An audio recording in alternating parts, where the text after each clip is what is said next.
Doa ni Nabi Muhammad SAW ajar kepada Sayyidina Abu Bakar radhiyallahu anhu. Bayangkan Nabi ajar kepada Sayyidina Abu Bakar radhiyallahu anhu. Nabi SAW ajar kepada Sayyidina Abu Bakar radhiyallahu anhu. Dua manusia yang paling terbaik di muka bumi baca doa ni.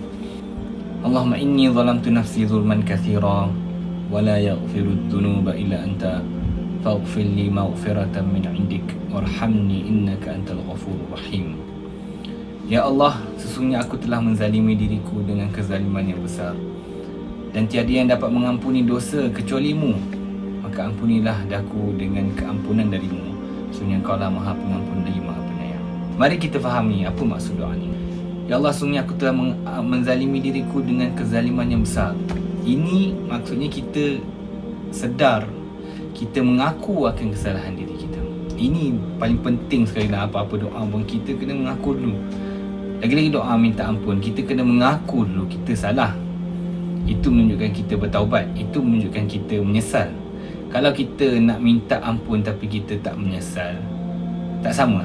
Doa ni memang penting sekali, kita nak kena hadirkan rasa menyesal dalam diri kita. Allahumma inni zalamtu nafsi, ya Allah, aku telah menzalimi diri aku zulman katsira, kezaliman yang besar. Kemudian yang ayat kedua, wala yaghfiru dzunuba illa anta, dan tidak ada yang dapat mengampunkan dosa, tiada siapa yang dapat mengampunkan dosa kecuali-Mu ya Allah. Di sini kita mengkhususkan pengampunan tu hanya daripada Allah SWT. Kadang-kadang kita sendiri pun tak dapat nak ampunkan diri kita. Kita sendiri pun tak rasa nak maafkan diri kita atas kezaliman ataupun keburukan yang kita dah buat ni. Tapi Allah SWT itu mampu mengampunkan dosa. Allah SWT sahaja yang mampu mengampunkan dosa sebesar mana dosa sekalipun. Allahumma inni zalamtu nafsi zulman katsira wa la yaghfiru dzunuba illa anta faghfirli ampunilah aku ya Allah, maghfiratan min indik, dengan keampunan daripada-Mu. Bila kita minta dengan Allah SWT keampunan, kita minta dengan keampunan Allah yang maha besar, maha luas. Kita minta dengan ampunan Allah, bukan keampunan manusia, bukan keampunan makhluk. Kita maafkan orang beberapa kali, mungkin kadang-kadang kita tak maafkan orang pun, tapi Allah SWT, apabila kita minta ampun untuk Allah SWT, Allah ampunkan. Warhamni innaka antal ghafurur rahim, dan rahmatilah aku, kasihanilah aku, sesungguhnya Kau lah Maha Pengampun lagi Maha Penyayang.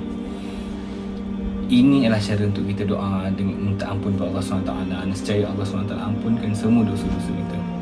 Pertama sekali kita mengaku kesalahan, kita bertaubat. Kemudian kita khususkan ataupun kita bulatkan hati kita hanya pada Allah SWT kita minta ampun, dan Allah sahaja yang mampu ampunkan.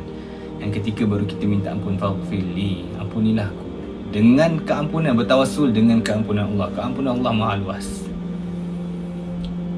Warhamni, dan ampun dan rahmatilah aku, innaka antal ghafur. Boleh kita tawassul dengan Allah SWT, sesungguhnya ya Allah Kau lah mengampun, maha mengampuni, maha penyayang. InsyaAllah sama-sama kita amalkan, dan semoga bermanfaat kepada kita semua.